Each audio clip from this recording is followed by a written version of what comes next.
So it's okay to use niacinamide and vitamin C together, right? The short answer is that it depends what they're with and what sort of formulation it's in.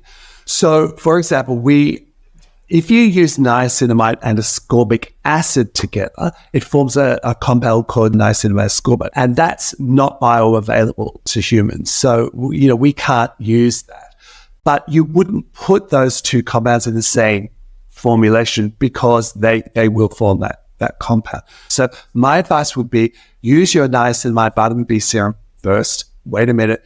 Use your antioxidant compound next. And by the way, you don't need huge 20, 30% vitamin C ascorbic acid. It's not necessary, and it tends to throw the balance of antioxidants in the skin out of whack, and it tends to form complexes with other compounds like niacinamide.